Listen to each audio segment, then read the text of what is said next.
Oh, Big man. Ten fast. That is how Ran Carthon describes the Penn State running back room. It's hugely disrespectful. Producer Sharon's a Penn State alum, so he's just taking shots at him. He's mad because the Florida Gators aren't where they once were.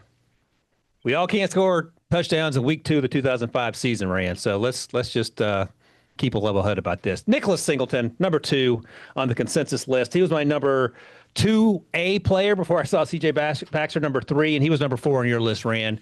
Unofficially 6'1", 227. I have him as a day 2 guy right now. We can certainly talk about that. He was an absolute workhorse in that backfield along with Kaytron Allen. And I'll just say this, and I'm going to say the number out loud, and you can determine whether you think that's slow or not. High school 100 time for Nick Singleton, 10.89. And I know you guys are hemming and hawing. I didn't hear anything from producer Sharon this time because it was a Penn State kid, but producer Sharon would have beaten him in high school, according to producer Sharon. But, and you talked about this during the break, nothing that necessarily stands out, but he does a lot of things really well at a high level, makes very few mistakes. He was targeted often in the pass game. He even caught a touchdown pass from the tight end because the tight end did everything for that team. And then, of course, Drew Aller was on the receiving end of a lot of throws from him.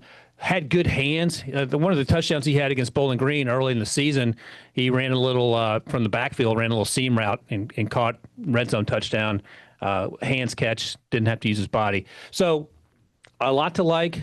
He came back for a senior year. And I'll ask you this. When you talk about running backs and mileage, as an evaluator in the league, looking to add talent to the running back room, would you prefer they have fewer carries in college and get those carries once you get into the league? Or are you unconcerned about that just because it's a running back by committee approach now in the league? Well, no, it's kind of double-edged, right? So you prefer for the guys to not have a ton of mileage, and especially if you're going to take them high, because that's the long-term investment of it. You know, we talked about Mekhi Hughes earlier having 523 carries in 2 seasons.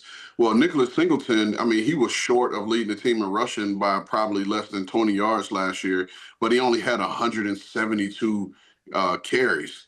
And so it's not a ton of carries. I think Jahmyr Gibbs coming out, I think he never had more than 150 carries in a single season. And we see what that's become. But to your point, the league right now is becoming a committee approach because you only have so many, Saquon type guys. But what we talked about during the break, and you've mentioned it so far with Nick Singleton, like he does a lot of things well. There's nothing that really jumps out in terms of his calling card, his trait, and some of these guys we've talked about have that one particular trait and thing that they do really well. But the one thing I liked about him the most, I liked the fact that he was a 3-down back, guy that you can leave in on all 3 downs, which I think was where he separated himself from Kaytron Allen in terms of the 3rd down value. And you talked about that seam route. I think he scored on that same play against Oregon during the year where, kind of a Texas type route where it turns into a seam, and then Aller was able to hit him, and he's a natural hands catcher.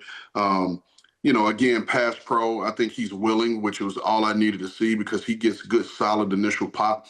He just has to learn how to fit his hands to sustain and finish. The one game that really kind of threw me off a little bit, again, I watched Oregon, Boise State, and Notre Dame, was the Boise State game. I didn't think he played well at all. I think I saw a lot of mental lapses during that game. It seemed like at one point he was kind of checked out of that game, and he went the wrong way one time on the game, and I think that just kind of threw him off. But again, this backfield as a whole kind of reminds me of Jonathan Stewart and D'Angelo Williams. I don't think they have the speed that those 2 guys have, but just in terms of 2 guys that don't need a ton of carries to be productive, and they just feed off each other. Right, because you have some backfields that they share, and they may not necessarily like each other, right? Or they're trying to get their yards and do what's best for them. But you can see these guys play in tandem, which is a cool thing, and why Nick Singleton came back, because they feel like they have something to finish at Penn State. Because most guys with his production probably would have left early and took a chance, in on their NFL status. But you can tell those guys have a relationship. So that's why I say, don't have a particular comp for him, but their backfield together reminds me of Jonathan Stewart and D'Angelo Williams, minus the speed. And the other thing, right, and the other thing is that there were 25 running backs taken last year, and that's part of the reason Rashul Faison returned to college, and we're not talking about him today, but we will going forward. But he has a relationship with BMAC, and BMAC and I spoke with Russell back in December about the pros and cons of coming out, and it made more sense for him to go to school, get some NIL money as well. So I understand that.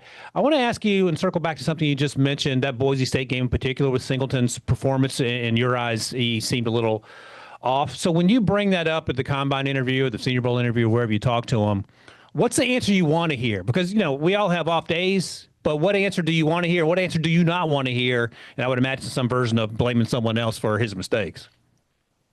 Yeah, I just want to see you take ownership. Just take ownership for it. Whether you believe that or not, try to fool me and just say, hey, I just didn't play well. I went the wrong way on play 59, and it just got in my head because I knew better, and then it just led to, led to a little bit of a spiral. But I got it back together, blah, blah, blah, blah. But don't come in, well, the bus was late, and then that threw me off my routine, and I got in, and the equipment room didn't have my socks, and then I didn't have my lucky towel. Like, all that stuff is excuses, and I don't want to hear it. And I will tell, the player in particular, like, hey, all right, that's enough. I don't want to hear that. You know what I mean? So, but again, I think this kid is a good, solid, productive player. And we've talked about it before in previous episodes. The best compliment you can give a guy is that this guy's just a really good football player. And that's what Nick Singleton is. I agree. Yeah, he's a lot of fun. And like I mentioned, I was sort of surprised he decided to come back, but I'm sure Penn State was certainly happy to have him. His teammate, Kaytron Allen, was number 5 in your list. I believe he's a little lower on my list. He's not as dynamic in my eyes as Singleton, but he's a solid running back. He's certainly going to get drafted. My favorite fun fact about Kaytron Allen, Ran, is that his mom calls him Fat Man because he was 12 pounds when he was born. What are you hoping to see from this duo in terms of helping them both get the most out of their final year at Penn State in terms of taking that next step to the NFL? I really hope and hope that they just put the team on these two guys back. Love Drew Aller, love what he can be. And we'll talk about that at another date, some stuff that I've seen late on the tape that wasn't as encouraging for me. But this backfield is your calling card, James Franklin. Like, put it on these guys back. We don't know what they're going to have at receiver. The receiving core that they had last year probably wasn't up to Penn State standards. But you got 2 highly productive backs that are getting 1,000 yards each in the same season. Put it on their back. It doesn't have to be pretty. It doesn't have to be sexy. We don't have to throw the ball up and down the yard. And I know you got incentives for leading the nation in offense and passing. Put it on these 2 guys back. It's going to shorten the game for you. It's going to rest your defense, and it's going to allow you to make plays. And it's going to make your quarterback better with the play-action game. So, personally, I would just put it on these 2 guys back. And I love the fact that that Kaytron's mom calls him Fat Man because you can kind of he's a thick, low to the ground built dude. You know what I mean? And so I could easily see why moms would call him Fat Man. So I can't wait to meet him because I will actually call him Fat Man first time I see him. We talked about this during the quarterbacks, but I'm going to bring it up again. If you have Drew Aller, potential top 15 pick, put the game in his hands. Why do we need – you can have balance. Don't get me wrong. You have to sling it around the yard. But it just feels like – when you have, and look, man, maybe this is the same situation as Justin Herbert at Oregon, where the offense was such that you didn't get to see the best of Justin Herbert. Is that a better assessment of what perhaps Drew Aller is going to be going through or did go through last year? Or is it a situation where, he should be Caleb Williams out there, but he's only handing the ball off and throwing the ball 10 times a game? For time's sake, because I hear Sharon, I'll just say, give me these 2 backs over the quarterback. All right. By the way, Trevor Pena, wide receiver coming from Syracuse to help out Drew Aller and these running backs. You're welcome, producer Sharon, because we're going to miss him here in Syracuse, but he had to get that money. I appreciate that, Trevor. All right, let's take another quick break here, and we'll come back and talk about number 1 in our list. And it should be no surprise to anyone who half pays attention to college football because this young man is truly special. And, of course, we're talking about Jeremiah Love, Notre Dame, and we'll talk more about him right after this break.